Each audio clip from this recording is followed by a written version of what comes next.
Shalom and welcome, everybody. Shalom and welcome to the Yishai Fleischer Show, broadcasting live from Jerusalem to the world. You're a part of it wherever you are. And shalom and welcome to life. Yes, it's great to be alive. Thank you, God. And there are so many tensions and issues, and just the fact that you've given us life is such a gift. I just want to take a second with the tensions and the kids and the money and the health and the brushing of the teeth, all that stuff. It's all good. Thank you, God, for the little things, including the great little parking spot that opened up right in front of me. And we all know that you're the God of parking. You helped our people park in the desert so many times. And right here, when I was coming to Sulam Yaakov in beautiful Nachlaot, Jerusalem, I was in a rush. And yet right in front of me, like the splitting of the Red Sea, a big van pulled out, more than enough space for my car to park. Thank you, God, for giving parking in modern Jerusalem. And if I am here at Pardes, that means I'm also here with Rabbi Mike Feuer. Rabbi Mike, shalom. Oh, I love the image of God parting the waters for your car. That's right. That's what happened. And you know what? Yes, he does. And here I have to quote Rabbi Chaim Richman, who once said to me, why is it that the Christians always can say things like, God spoke to me? He's like, no, God spoke to me. I'm Jewish. God spoke to me. And, like, I see God in the little things. And so, yeah. Like, we as a people are stuck in our heads. You know, and maybe we're like a little embarrassed. Sometimes people are like, do you think you're chosen? I'm like, oh, well, chosen. That's an awkward word. I mean, yeah, Mamlechet Kohanim v'Goy Kadosh, a kingdom of priests and a holy convocation nation, whatever. But yeah, but chosen to serve, to minister, as Rabbi Mike would say, right? So we get a little bit embarrassed about that, like God spoke to me. It's an edgy concept. Right. What does that mean, God spoke to me? But like, no, you know what? No, God did speak to me, and that's okay because he's that big. We're actually little, I don't want to use the word, but we're little like, we're specks of dust in the universe. Right. And with a little like brain that popped the top of a bag with, meat and fluid and God gives us, and he wants to talk to us, and that's awesome. And the thing to remember is just because we can't understand how that works doesn't mean it's not true. Right, absolutely. Now, by the way, and this leads me to something else. First thing, let me just say that we're, of course, on the Land of Israel Network, and the Land of Israel Network has great shows that kept me company when I was in America, including your show, The Jewish Story, and you're now in a campaign to... That's right. We're looking for 36 new supporters by the 8th night of Hanukkah. You know how many candles there are on the Hanukkah? 36. That's right, because people always count the Shamash. Poor guy, he ought to be left out. Right. So people can go to my Facebook page. They'll see the campaign there. That's Rav Mike Feuer there on Facebook. You can send me an email at ravmikefeuer@gmail.com, or you can go straight to Patreon, patreon.com/mfeuer, and hit that I want to be a patron button. That's awesome. And also the rest of the shows. I love Josh Hastings' show, Gil Hoffman, of course, and we have Eve, and we have... Rabbi Shlomo Katz and Ari and Jeremy, just great stuff on this network. Kept me company when I was driving out to see my friend Cynthia out in the middle of past Sacramento over there. Really beautiful land, by the way. Beautiful land. I got to see some very beautiful land. The fires out? There was no fires. I didn't see any fires, but I saw just beautiful land. But of course, made me miss home, and the radio station, the podcast station, kept me going. That was a lot of fun. So we want to thank God for this radio station. Amen. And I got a last week's show. I was in San Francisco, and I did this event with Russian Jews, and I talked about how Russian Jews see things, and I interviewed the ladies who are the founders of Club Z, which is a teen Zionist movement, Russian movement, and I got an email from an Orthodox Jew who through Facebook, through my Facebook account, Yishai Fleischer, and basically he was accusing me of being too into the fact that the Jewish people are an ethnicity with rights, as opposed to being a godly people, and the only reason that we have national status is because we serve God, we believe in God, we keep His Torah. The whole, side of it, which says, there is a religious, godly goal, and that's the only reason that you have any kind of independent existence. And of course, he's right. Right? Of course he's right that the whole point, and how do I know, of course, it says, because the Torah is replete with it. I will keep you as a nation, basically, if you keep my commandments.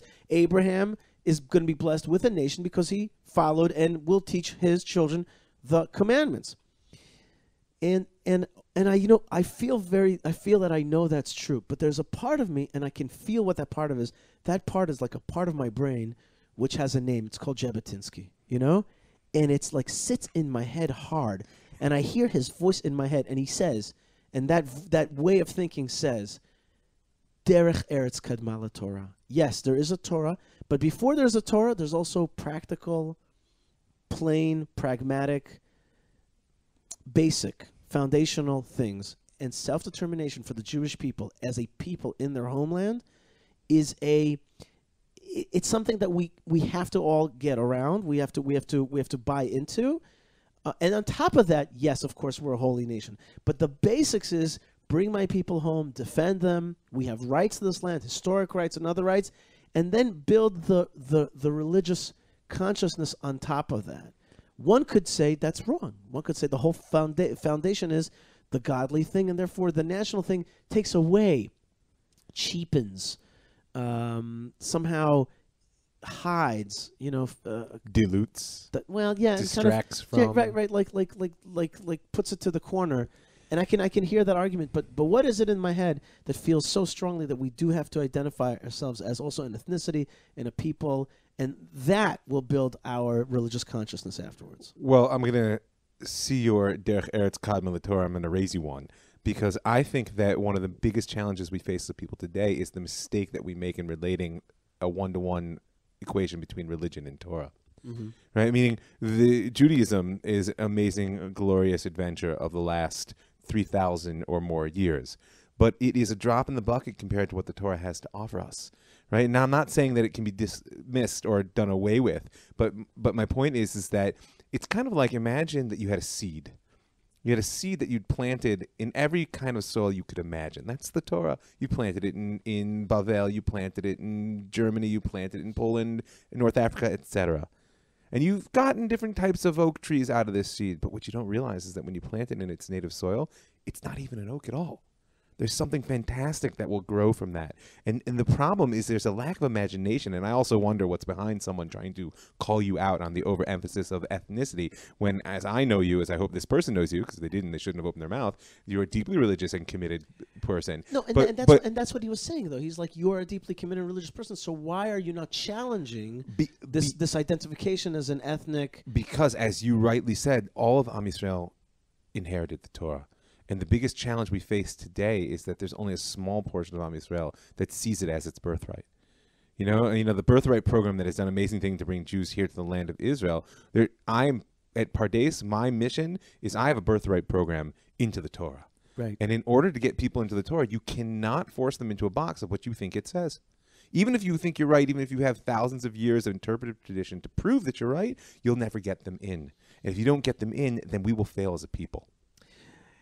That's a very good point. I really like that concept of birthright into the Torah. I like that. I think you should develop that concept, by the way. I will add also that I am chafing at the identification of the Jewish people, the Jewish thing, as a religion. You should be. Vis-a-vis like an American assimilationist thing. What happens is when you identify Judaism, if I'm Jewish because I do or do not keep kosher, the minute I do not keep kosher, I'm out. Ipso facto, you're not Jewish. Right, and I'm out and I assimilate out. And that is one of the main reasons for assimilation, other than the fact that America is philo-Semitic and not anti-Semitic in general. But if I don't identify as a Semite, right? Who cares whether they're philo or anti? Right, if I identify as a person who does or does not keep Sabbath, then therefore I have nothing special about me inherently, or not even special, but different or unique or ethnic. Listen. And so to know, what I'm saying is to have an ethnic designation is also to know that Jewish people are Jewish. They're people regardless of what they do. Right. Listen, our master and teacher, Rav Avram Yitzchak Cohen Cook, taught very clearly that what we think of as religion is a product of exile. And that redemption involves the return of the unity between our national ideal and our godly ideal. Religion is a critical part of that, but it's not the sum total. I heard a great talk, by the way, by Ben Sion Klatzko. Very important dude. Mm-hmm. He's the founder of Shabbat.com and also manages Olami, which is the big Kiruv movement in America today. This dude, this rabbi, is he's got it going on. Wow. Something else. Ben Sion Klatzko. And I heard him speaking at Limud, which was great for me. And I heard him speaking to a room full of secular Jews. and he was saying he was talking like your talk, and he did a great job. He said basically if we teach that Judaism is a religion, it's going to be unattractive. Would you all walk out of the room? Right. But he's like, it's a relationship. Yeah. And he gave a great example. He's like, he goes to the room. What's the holiest place in the world? They're like, Israel. I'm like, yep, Israel. He's like, what's the holiest city? Jerusalem. What's the holiest place? The Temple Mount. What's the holiest place in that? The Holy of Holies. He's like, okay, now if let's say you took a needle and put it right into the middle, like you stuck a needle through the Holy of Holies, what would there be? The Ark of the Covenant. And the Ark of the Covenant has these two cherubs. What are these two cherubs about? One is man, one is woman. They look at each other. Like the center of the Jewish world is love and relationship. It was just great. And he did it longer than I just did it. But it was just such a, it was like, no, it's I a don't very know, important it's stuck image. in my head. Yeah, it's stuck in my mind. Like love. It's the heart of it all. Anyway, friends. All right, listen. You're listening to the Yishai Fleischer Show. Lots of stuff going on in life. Lots of speed out there. But we have to also take speed now and hit. I don't mean take speed. I was wondering where you were going. That is not what I meant. I meant go get into gear. My children might be listening to this. Right, go into gear. Although speed is legal today. All you have to say is I have some focus issues. Right? they're like no problem. They're like, here you go. Me and these big Dr. Feelgood. Right, me and these big companies will make some money and we'll give you this speed. And you'll be productive until you burn out at age 45. Right. But we have to take a little bit of speed, as we said, and we have to go to this Torah portion, which is chock-filled with incredible and foundational stories, okay? Really key stories to the Jewish people. We're going to go through them, and what I want to do, Rabbi Mike, in the time that we have, is to do what we call in Hebrew a negiah, a touching, a comment or two on every one of the stories. All right, I'm ready. All right, the first thing we're in the Torah portion of Vayishlach, which is chapter 32 in the book of Genesis. And basically, the story is the return of Jacob from the 20 years of exile of his time working for the house of Laban, and also getting married to 2 women plus 2 handmaidens, right? The matriarchs of the Jewish people, Rachel and Leah, Bilhah and Zilpah. And he's coming back now with his whole flock, literally, and family as well. They are a tribe. They're a big old young tribe, and they're coming back into the land of Israel. The promised return is taking place. But before we actually have a nice old return, and we're going to see that all these returns are not as easy as you think, right? It's not all as it's not so simple to go home. Right, it's not so simple to go home. That's a big lesson for us today. It's not like always like light and easy. And the first hurdle, and they're basically, if you think about it, maybe it's a Torah portion of hurdles. The first hurdle is the hurdle of ye old brother Esau, right? Who last we saw planning to kill him as Jacob left town with the dust flying from his heels. And he's got like a pirate's accent when Jacob comes back. When my father dies and Jacob's come back, I swear I'll kill him. That's right. He's been stewing on it for 20 years. Right? And his mother, remember, interestingly, Rivka says that he's going to forget about it. I always wonder, I don't know what the meaning of that comment is. I mean, because she's a prophetess and nothing that comes out of her mouth is meaningless. What does it mean that he's going to forget? It's hard for me to understand what she means by that. But in any case, here he comes to the land of Israel, and he knows that he's going to face his brother, and there's the repetition recurrently here of my brother, your brother, his brother. Esau is Yaakov's brother. His twin, no less. His twin. And basically news comes that indeed Esau is coming towards you, and guess what? It's got 400 people with him. Dun dun dun. Big bad hairy men. Right. They're right. It's like well, what is it? Just 400 guys coming with him? What do they play? Play domino a lot, or what? He doesn't like to be alone. Right. Or maybe it's a war party, right? And a posse, and they're coming to do a hanging. I'm mixing all kinds of metaphors here, but in any case, Yaakov is nervous. It says that he was vayar Yaakov mode. He was very afraid. Vayetzer lo, his innards bothered him. Vayachatz et ha'am. He divides his nation. This is one of the themes. For defensive purposes, he's going to divide his camp. If one gets wrecked, the other one will stay alive. Just like those funny people who say, if Israel gets nuked, at least there'll be American Jewry. That's why we have to stay out here, right? Whatever. I'm not going to comment on that. Anyway, let's not go there. Yeah. So that's what he says, and he prays to God. Just this morning, this famous prayer. I listened to it as a song by Yonatan Razel from this neighborhood here, right, from Nachlaot. Sure. There's a very famous song. I thought maybe to stick it in a minute here, 15. Katonti mikol hachasadim umikol haemet asher asita et avdecha. Well right? done. Okay, so the song there is that Yaakov says, God, I have become small from all the goodness and kindness and truth that you have bestowed upon me, or I am small as compared to the great kindness and truth. There's two different opinions. Or maybe I've worn out all my merits from all the goodness and kindness that you've done to me. Right, like every time you give me a goodness, like my little energy bar thing goes, on your battery goes down. Right? So you're like, however it is, save me now from my brother, from Esau, for I am afraid of him. He may come and kill me, kill us, children and women, meaning to say the whole kit and caboodle. And you promised to do good for me. Anyway, before he faces off with Esau himself, he ends up.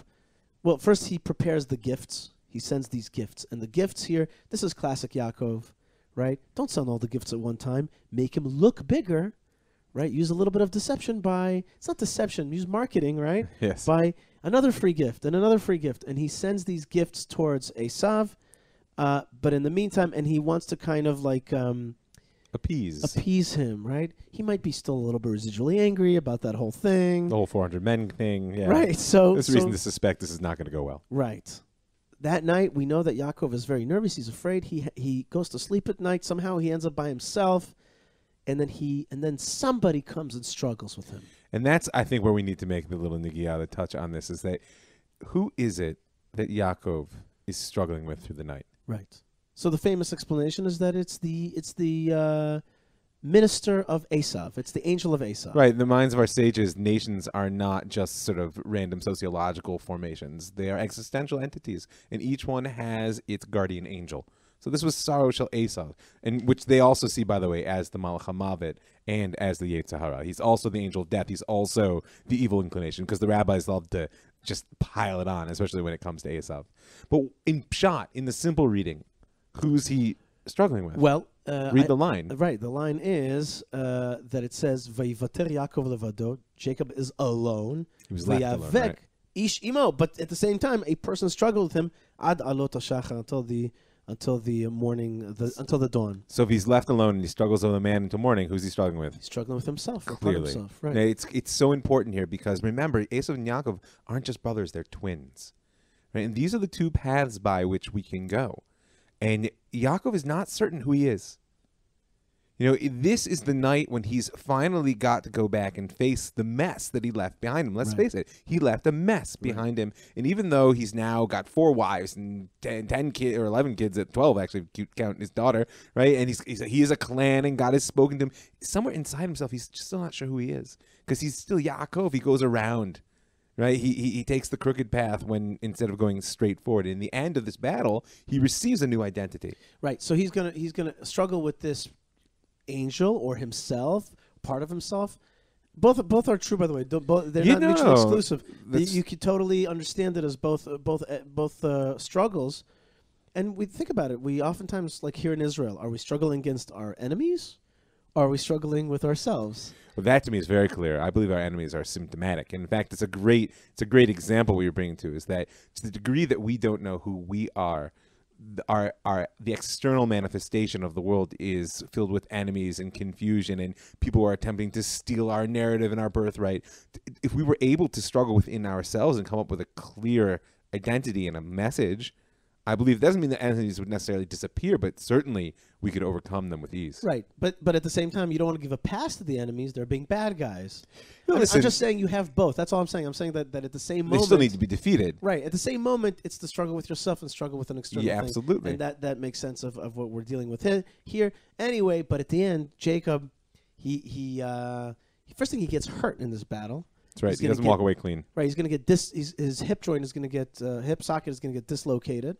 And later on, he's going to limp on this kind of broken socket. And at the same time, he's going to defeat this angel. He's going to hold him fast. He's got him in a what's it called? Not a headlock. Full Nelson. He's got a submission hold. That's right, what I was saying. He's got him in a submission hold. Very good. Very good. I like that. Very good. Submission hold. He's got him in a submission hold. That's a good name for the show. I hope I remember that submission hold. I like that very much.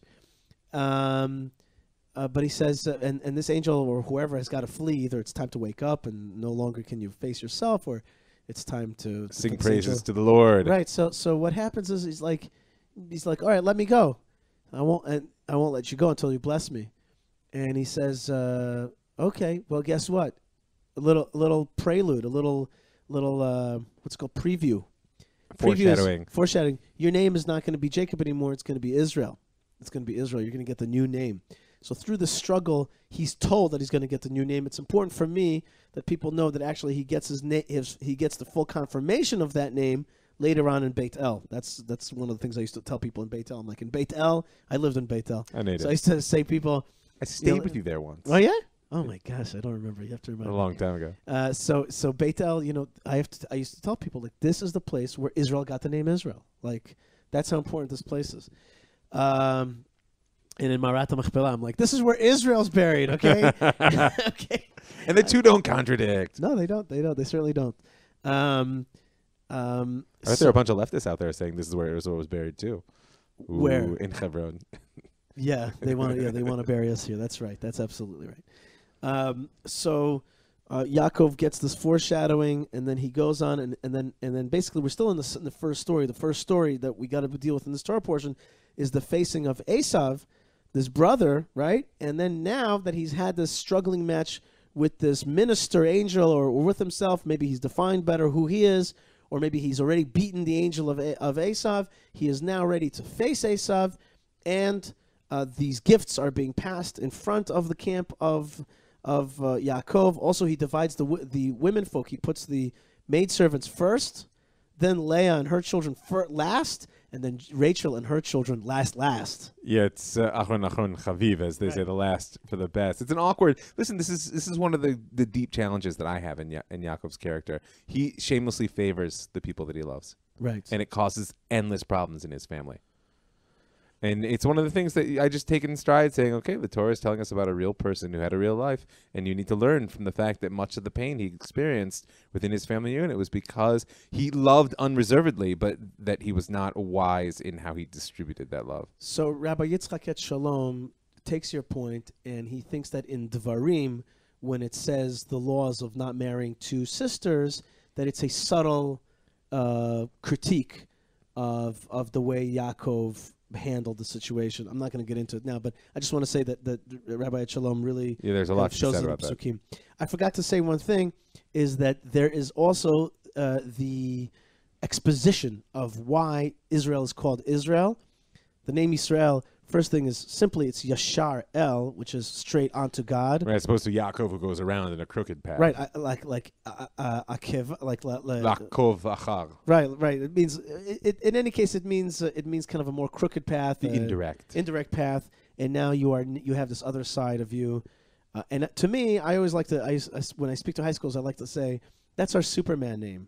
Yaakov is our Clark Kent name. Just a mild-mannered, tent-dwelling shepherd, and our other side is Israel, which is the super name of our people, and that's really like that Clark Kent Israel Superman side. That's really Yaakov to me. He's got these two sides, and but the reason that the Torah tells us for this name of Israel is ki sarita im Elohim v'im anashim v'tuchal, because you struggled with gods, i.e. powers, and with people, and you could.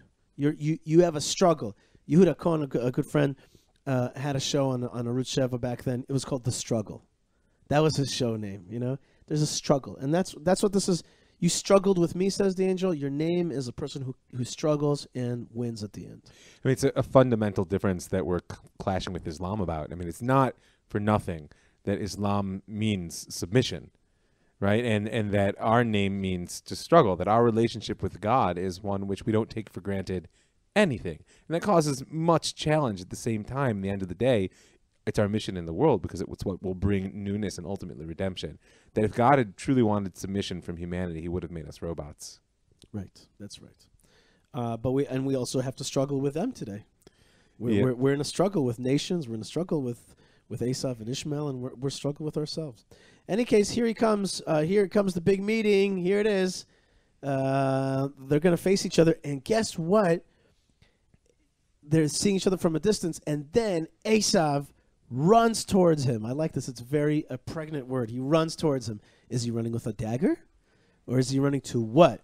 And it says, Vayichabkehu, and he embraced him. Again, what kind of thing is that? Embrace could be, a bear hug could be a very dangerous move. Dangerous.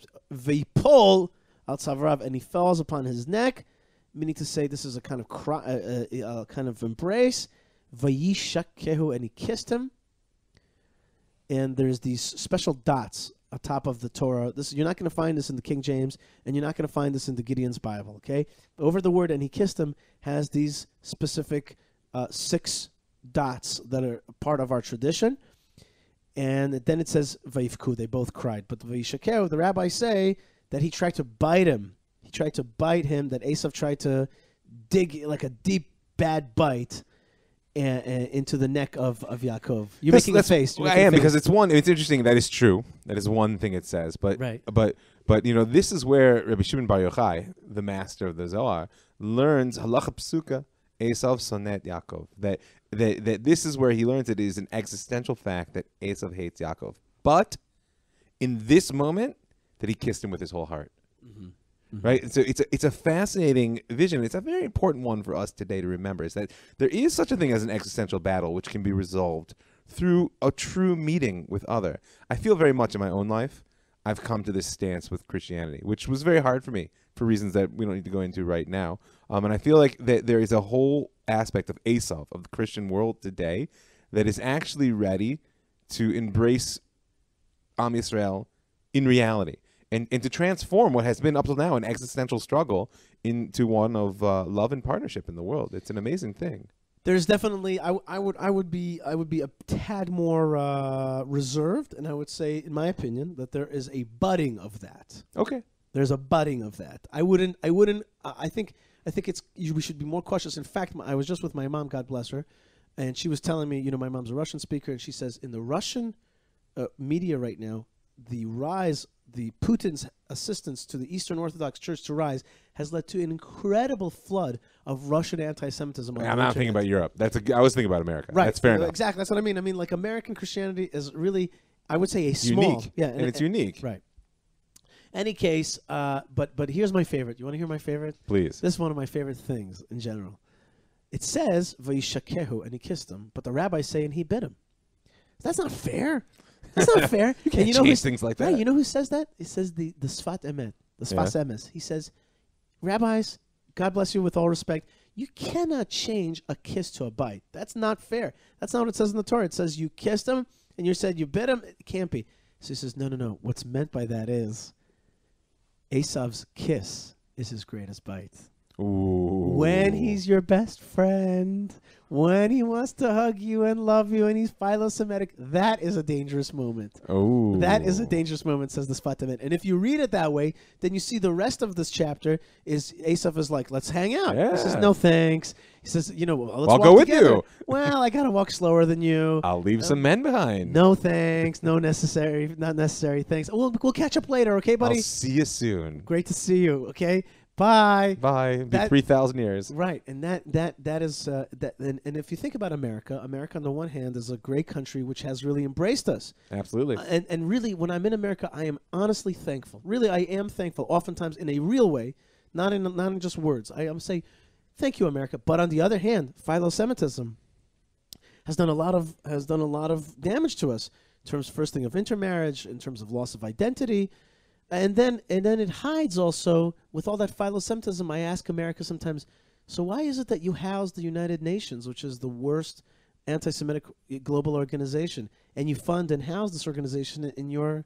I mean, say there's... because it's about more than the Jews. Come on. The United Nations is about way more than the Jews. Of course. And yet where's the true censoring of it? Where's the true saying I'm not going to stand for that? Okay. I just mean to say there's more than meets the eye. That's all. And sometimes the embrace can be a dangerous bite. Yeah. I hear just it. Let's think about it. Let's not overly think about. We'll think about it. All right. So basically, there's this amazing meeting point, and as we said, there's a separation finally.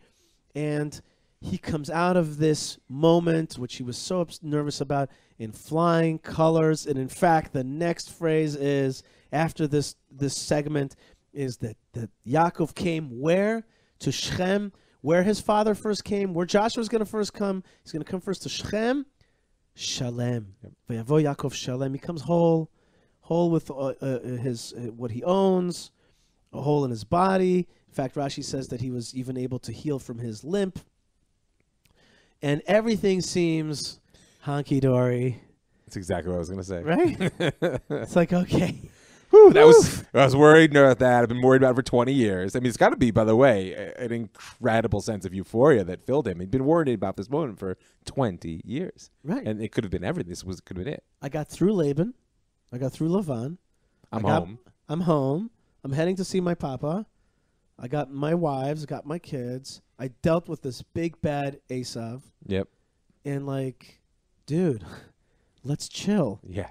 Just chill. And that's what he does. Vihan et bnei. He camps out. He settles in. Right. He settles in. Perhaps buys himself a piece of land. Right. He buys himself Shechem, which is later going a plot in Shechem, which is later going to be the tomb of Joseph later on. But in any case, and this is an important thing, this is the second purchase in the land of Israel. However, when things seem chill, well, they just ain't for the Jewish people. Because remember, your name is Yisrael now.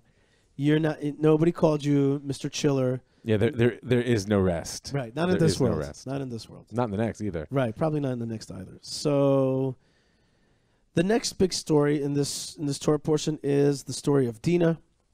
And Dina is a gal who goes to kind of see the land. She's the daughter of Jacob, and guess what? She is taken forcibly by Shechem ben Hamor, Shechem the son of Hamor, from the city of Shechem. His name is Shechem. His father's name is Donkey. That's kind of a harsh name, but that's his name. He's like, in any case, he's a Hivite. Is that the way to say it? Chivi. In English, he's a Hivite. In any case, he takes this girl and he forcibly is it a rape exactly? Seems so in the simple language of the well, psukim. it's not it's a language of Inui is kind of it's non-consensual. Non-consensual, some kind of torturous thing. However, he actually falls in love with her after this thing, and in the mystical tradition, there's a lot going on here. Yeah, this story has many layers to it. But one thing it's worth it to note, one of the ways our rabbis connected the two, and not to put too much pressure on Yaakov, but if you're going to carry the name of Israel, then you need to strive to be perfect at least. So one of the ways the sages explain the juxtaposition of these two, I mean, he was euphoric. He just got through that great struggle and he got away clean.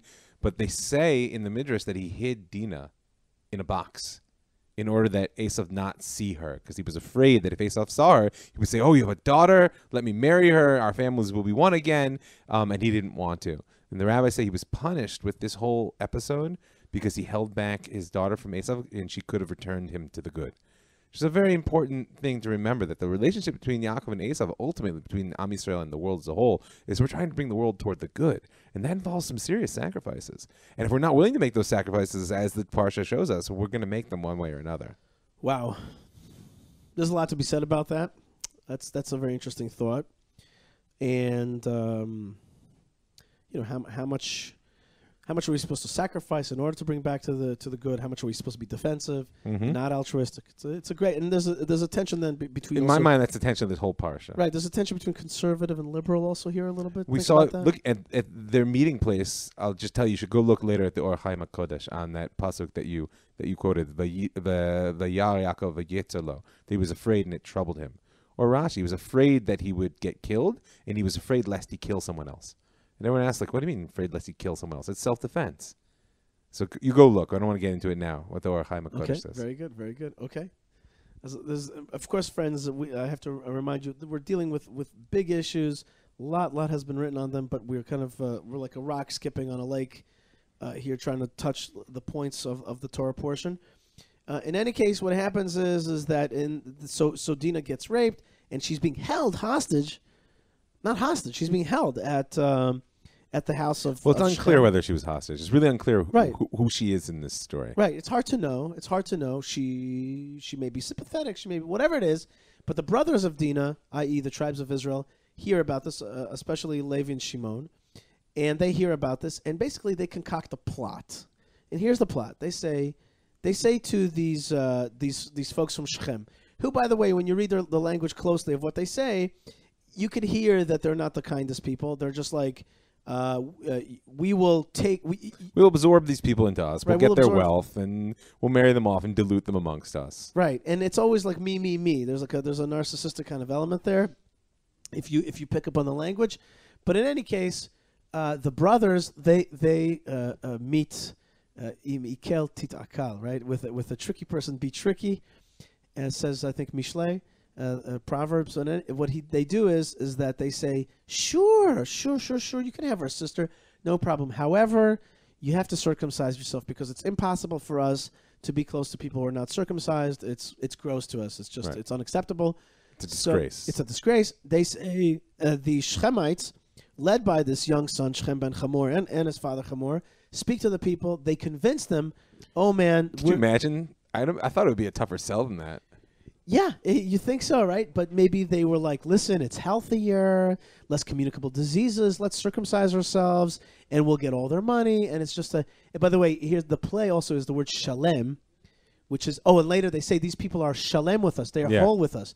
And there's like a wholeness when you're circumcised. Right? Without that circumcision, you have extra, you're actually not whole. That's all the way back from Abraham, when God first commanded him and said, "Hitalech lefanai v'heyeh tamim." Go before me and you will be whole or perfect by removing something from yourself. Right. We're not going back there. Absolutely. Yeah, we were there. We were there, though. Anyway, great plot. What happens is that the Shechemites, they indeed circumcise themselves. En masse, right? Just piles of foreskins. That's like a biblical thing. Anyway... you remember when David was asked by Saul to bring 300 foreskins of the Philistines as his I thought it was bride bring price? 100 and he brings 200. I thought it was the number. Maybe I just confused the numbers. I think he could bring anyway. He brings double the amount. That's a lot. That's a lot of foreskins to bring. Anyway, Jewish scalping. Sorry, couldn't resist. Oh my God, that's funny. Maybe that's the title of the show. Oh no, please don't. I don't know. That's a clickbait. You know what I mean? People want to click that. Anyway, so they do. They really do. So Jewish scalping. That is funny. But people will think it's dealing with tickets. Hey, you want a cheap ticket? You anti-Semite. Oh, please don't write me an email saying, Yishai, don't make anti-Semitic. Please do me a favor, okay? Just say I love the Jewish people. Yeah. I do. I'm a Jew. Okay. So anyway, what happens is that these Shechemites, later to be called Nablus, right? The same city, Shechem. Today, these Shechemites, they circumcise themselves en masse, and on the third day, which is the most painful day after surgery like this, come these two brothers, and guess what they do? They kill all the menfolk. They just go into town, betach, i.e., in surety, and just destroy the town. They destroy all the menfolk and take the womenfolk and children as booty. Mm-hmm. And spoils of the entire city. Right, spoils. They take their sister out, and that's it. You know, they leave a smoking ruin behind them. Right. And Yaakov says when the news comes out, when he reads it on the Twitter or something, he's like, "Oh my God, what have you done? You've made me stink. You've made me look bad in the whole land." And the brothers just ask him. They kind of state, they're like, "Should our sister be turned into a harlot?" That's the end of that. There's a point, and we never really know who's exactly right. We never know who's exactly right. Well, Yaakov gets the last word. He gets the last word, but I always wonder. Yeah. Listen, the fact that he gets the last word doesn't necessarily mean who's right there. And it also doesn't mean that in every moral dilemma there's a clean right or wrong. Right. So you know, this controversy between people who read this Torah portion and say, damn straight they were right. That town raped a Jewish girl. They deserve to be destroyed. And the other part, which is, you know, the more, let's call it, just for the sake of ease of understanding, the more liberal elements in Israel say, you know, what are you going to flout international law, kill people over this, you know, crime? It's you not don't have right. to go to law. It's just an act of severe brutality. Severe brutality. And was this Jewish? This is not Jewish. And we had this happen to us in the Holocaust. How can we do such a thing? And you can hear this argument. So I had these discussions with friends. I didn't come down at any one point. I'm trying to figure out.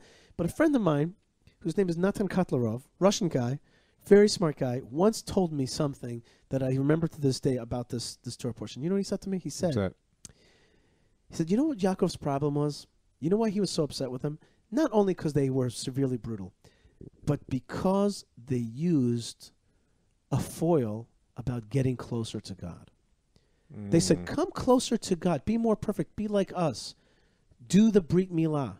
And in that, which is not to be messed with, not to be corrupted. Not to be corrupted. In that they killed this people. Yeah, That's what he said. He said that was wrong. He said that was wrong. You want to have a fight? You want to have a frontal fight? Or you want to use some kind of other trick? Fine. But don't use God as your excuse. Right. Don't try to beautify the world and then destroy it. That's very strong. It's a very strong point. I remember when he said that to me, I was like, wow. That's a great point. Any case, so the purchase of Shechem, of the land in Shechem, and then the destruction of the natives of Shechem, pretty intense stuff, and we're left with a kind of question mark between those two. What's the next story, Rabbi Mike? What's the next? Where are we at? The next story in our parsha. I think I remember. I remember. Oh, you got it? Yes. The next story is, okay, we're done with that. We're done with that, and now he goes back up to Beitel. That's right. Now it's time to go to Beitel. I would say he's going south. He's heading from Shechem south to Beitel. That's true, actually. And I was just thinking the fact that you have to go down to get up there. Right. You have to go a little bit down to get up. And Shechem's probably higher than Beitel in elevation. I'm not sure about that. I would say the city of Shechem is actually in a bit of a valley. It's between the mountains. Beitel's on top of the mountain. That's true. Yeah. Okay. Fair enough.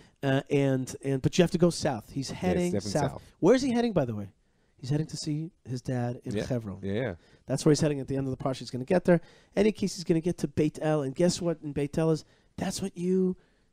God says to him, hey, get up and go to Beitel where you and I had that thing.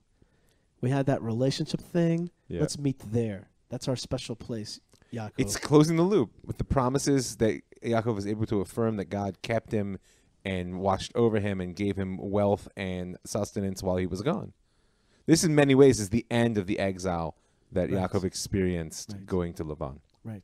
And it's important if you think about, in terms of what we're saying, is that you think the end of the exile would be when he came back to the land of Israel, but you would be wrong because he had to overcome all these family issues. He had to overcome that beautiful point you're making about what's his relationship between power and coming close to God. He has to overcome this challenge with Dina in order to actually be home. And I feel like, just like the Ramban teaches, Masa Avot Siman Labanim, right? Everything that our forefathers went through is a message for us that this is the generation we live in. We're here, physically we're here, but there's a lot to overcome until we can finally be home and end the exile. Right. And you're right, that coming to Beitel is kind of the final... that was his departure point. That was where he said, if you take care of me and you watch over me, you will be my God. And now he's come back saying, okay, we did it. Right. And this is where he's going to get officially the coronation, let's call it, or what do we call it?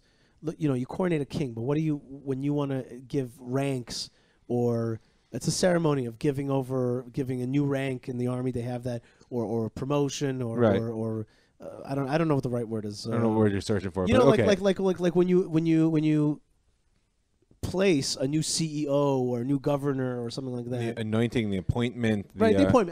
I like appointment. Appointment. You get the appointment of Israel.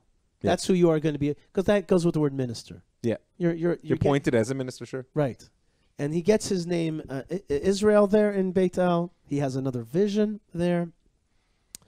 And he calls the place El Beitel. He adds another name to it, which is God, the house of God. And you know who dies there? This Dvorah Meyaneket Rivka. This Dvorah, who's the what? She's the nursemaid of Rivka. She dies in Beitel. Right. And the rabbis tell us this is actually the death of Rivka. Well, they say, wait, what did Dvorah have to do with Beit Yaakov? She should have been back, and they say that Rivka had sent Dvorah to bring Yaakov home, that the time was over, that he had to be in exile, and that in its own way the Torah wanted to hide the death of Rivka for various reasons, since therefore it tells us via the death of her nursemaid. Yes. It hurts me a little bit. He never got home to see his mother. Right, and his beloved mother. His mother that loved him, that promised that he was the mama's boy. Yes, he's the mama's boy. That's absolutely right. That's right. And not only that, but this death of Dvorah in Beitel is going to foreshadow the next story. Yeah. Which is, wait a minute, hold on. Okay, so I got through Lavan, got through Esau, came back to the land. Oh, got through that whole Dina episode. Think about it. There's three women in this Torah portion that get like hurt or die or close women to him. His beloved daughter Dina raped, and the whole story of Shechem, which was unpleasant for him, obviously. His mother or his mother's nursemaid dies in Beit El. So this coming home, but at the homecoming, bittersweet. Well, there are things like you can't really ever come home. Right. There are things that you end up leaving behind by definition. Right. And now let's make our final trek to see Papa in Hebron. And on the way there, in Bethlehem and Beit Lechem, on the road to Ephrata, that's heading south towards Hebron, suddenly his beloved wife, Rachel, who is with child. How exciting is that, right? How exciting is that? So exciting that with her first son, she prayed and gave his name, please give me another son. Is that weird? Yeah. That has a lot to do with who Yosef is, but we can talk about that when his story. Yeah, comes we'll get around. to that. But that is just the first thing. It might be a tough name to grow up with. Right. My mom named me because she wanted another. Yeah, a friend of mine who is eccentric a bit, and he's a good friend of mine. He called his son Increase, which is really? Yosef. Yeah, like, and there was an Increase Mather, from the. You'll do a show about it one day. But in any case, like there was these famous like people called Yosef, which is in English like increase, and they call him Inky. I'm sorry. I'm sure he's a wonderful person and a wonderful son. I said he's and he would admit it too. He's eccentric. He's a great guy and a good friend. By the way, I just forgot to say that Yaakov in Beitel gets that great blessing. Vayomer lo Elohim. God says to him, "Ani El Shaddai. I am the God of fertility." That's the name of fertility. Kel Shakai, or that's the name we put on the mezuzot. Pre urve.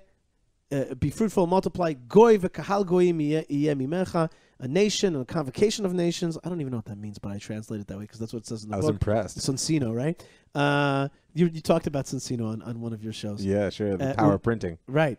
U'malachim michalatzecha yitzeu, and kings shall come from you. Shall issue forth from your loins. Definitely, if you're going to have a convocation, you have to have loins. And we love loin here at the Land of Israel Network, because people that know that Land of Israel Network stands for loin. Oh, I never even thought of that. That's right. Land of Israel Network is loin, and therefore we are biyotze chalatzei. Right. So people who listen to this network are girders. Okay. Oh, that's right. You girders. Gird the loins. Is another way to ask for money. That's right. Come on, everybody, gird the loins. Gird, and you got to say gird when you gird. Okay. I'm gonna try that pitch sometime. Yeah, loin. We're all about loin. That's right. Let's just quit while we're ahead here. In any case, speaking of loin, our beloved mother Rachel has birth complications, and as she is giving birth to this son that she's going to call Ben Oni, the son of my pain, the son of my tribulations, Jacob is going to call him Benjamin, the son of my right hand, and it says Vatamat Rachel. Rachel dies. Vatikaber b'derech Ephrata. She is buried on the way of Ephrat. He Beit Lechem. It is Bethlehem. And it said the next verse, very important. Vayatzav Yaakov matzeva. Jacob puts a monument marker, at the top of a marker, a mausoleum, al kvurata, on her burial place. He matzevet kvurat Rachel ad hayom. It is the monument of the burial place of Rachel to this very day. That's what the Torah tells us. We're not going to go into a long discussion about this. I'm just going to say the bottom line is that place which is Rachel's tomb today is the place that Jacob buried Rachel back then, okay? And the other people who think differently are wrong. We'll talk about it at a different time. End of story. End of story. Bottom line. I'm not going to waste a lot of time. No, I wasn't going to argue with you. Right. That's it, and that's a very special place. And then finally there is the story of there's a tough moment there with Reuven, the firstborn son, who it seems on the face of it lays with his father's handmaiden Bilhah, but we understand that it really means that he was very upset about his father kind of moving into Bilhah's tent after Rachel died. Right, and not to his mother Leah. Right. Okay. It's actually an important point because it's one of these places as well where the rabbinic tradition seems to change the plain meaning of the text. That it says that he slept with Bilhah, but it's critical to remember that the Torah is about creating people who can know the world in the right way. It's not about pedantic factualism. And if it had said, and Reuven moved the bed of his father from, Bilhah's tent to Leah's tent, nobody would be talking about it today. Right? There's one of the reasons that the sages read the Torah the way they did is because they understood that the impact of every word was to be for generations to come. In the same way, there's so much sort of harsh sensationalism in this parsha, and that's why it still matters to us today. There's a harsh sensationalism. It is a harsh parsha. Is it a harsh? It's a hard parsha. People die. There's violence. There's sexual violence. There's there's fear and there's the death of loved ones. And I really do believe that it is in many ways an encapsulation of what one has to go through once you physically returned home to actually be there. And so speaking of home, finally at the end, Yaakov does make it to Yitzchak, his father, where in Mamre, which is Kiryat Arba, which is Hebron, where Abraham and Isaac lived, and Isaac dies. That's it. He was waiting. And he was there for that. Yes, and he was there for that. And at the end, basically, Esau and Jacob, very important here, Esau and Jacob are going to bury him. It's not going to say it exactly later. It'll say it, but it is. Jacob is going to say it, but it is in the Machpelah, also in Hebron. That is where Isaac and Rebekah are buried. And then the last part of the Parsha is actually a long listing of the families of Esau, who he is, the families, the nation that he became. And the kingdom. I mean, it's very important that it's an underlying theme of this Parsha is the fact that Esau holds the kingdom before Yaakov. Right? And that the very idea of from way back, but back in the parsha of the theft of the birthright of the bracha rather, right? That when Yitzchak says, "Hayadayim yidei Esau, kol Yaakov, hayadayim yidei Esau," that it's Yaakov's voice, but it's the hands of Esau. Is that the reason we get a kingship and a whole exposition of Esau's world here is that he is meant to build up the world before Yaakov comes into himself. It's a very important relationship there that needs to be explored. Right. Okay, good. And we will explore it. We'll probably also explore it when we get a chance to speak about also Saul and David. There's a relationship between those two things, the initial creation and then the kind of putting in the spiritual or like another component into the creating of the vessel. Just think about it in your own life. A person comes to physical maturity before they come to mental and emotional maturity. For sure. I'm still waiting for that mental and spiritual maturity. Any case, folks, Rabbi Mike, I want to thank you so much. You are so welcome. It's great to see you. It's great to see you back. Coming back and hanging out with you is like coming back from the Galut and coming to Beit El and seeing your face. Seeing your face. Maybe he'll see my face, right? That's what it says in this week's Torah portion. So it's great to see you and hang out with you. And it's great to be back in the good land. But that does not mean, as we learned in this week's Torah portion, that it's bereft of tribulation. It has its challenges, and we have to love one another. I had an unpleasant thing happen this week a little bit. And I just wanted to say to that person, here in the land of Israel, we are meant to love one another. We have to give each other and not milk each other kind of dry. But we have to give a love to one another and be a little bit more loving and helpful to one another. Don't forget, folks, kindness is one of the pillars of this world. We have to be kind to one another. Amen. Let's also thank our good friends and our sponsors of the show. First thing, I want to thank the good folks at Tchelet, TEKHELET.com, and our good friend Arthur Alone. Has now taken upon himself to put on the Tchelet, and he is so excited. And as he said, it's a completely different. It's a different zone. It's a different kind of flying altogether. Yep. So he's a completely different place. Blue String, True Blue Jew. That's Rabbi Mike's great hashtag there. True Blue, and that's what he wrote to me. He wrote, "I'm a True Blue Jew." Hashtag. That's the way. See, that's awesome. I love hashtag. By the way, what a concept. Please don't name the show for people, Jewish Scalping. Right. For people like me, just the concept of hashtag. Like, this hashtag is this. It's great. I like the, like your kids make trouble, you're like hashtag, whatever. Yeah, don't do it. Yeah, don't do it. But I just love that stuff. My daughter's like, what is a hashtag? I'm like, I can't explain to you. I have to explain to you what Twitter is and all that. Anyway, thank you very much, Tchelet. Thank you very much, J-Brick. J-Brick has just come out with their Mikdash set. Yes. The third temple. You can build it yourself. You can build it. If you build it, they will come and see it. Your neighbors will see how your kid built the third temple. You can build it. And maybe if we all build a third temple in our house, the real third one will really be built. Hearts. Yeah, and it'll be out there. And also, we're going to start giveaways. Okay, we're going to start giveaways.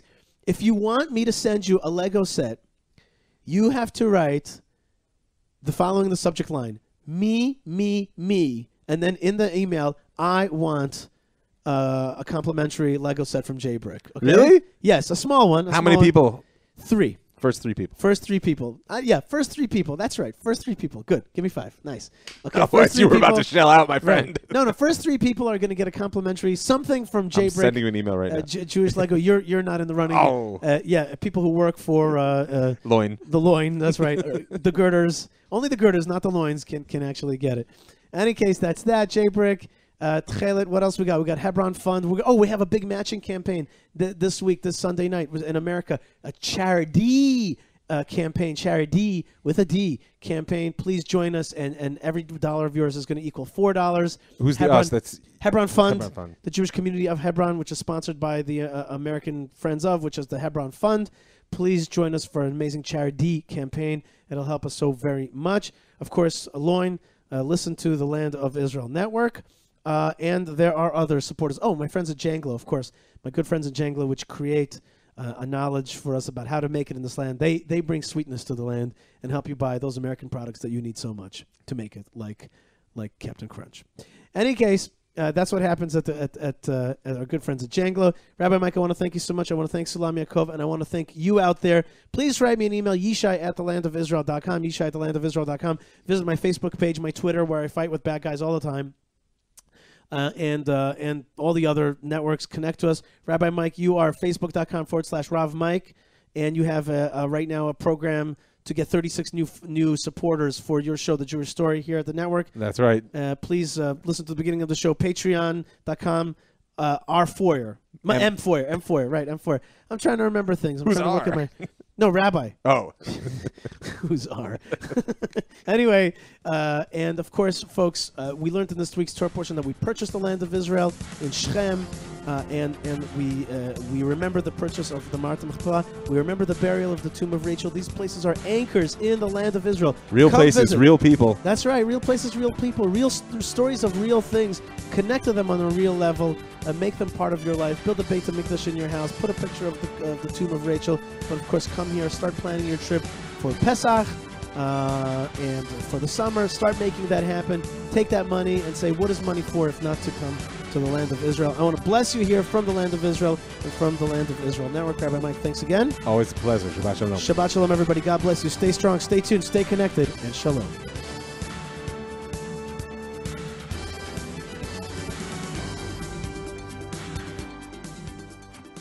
We believe and affirm that the Messiah will come, says the Rambam in the 12th of his 13 principles. If he delays, wait for him. He will surely come. Now, I wouldn't presume to know how this story ends, but I've been telling it since what I see to be the beginning. I'm Rabbi Mike Feuer, and this is The Jewish Story. Listen to The Jewish Story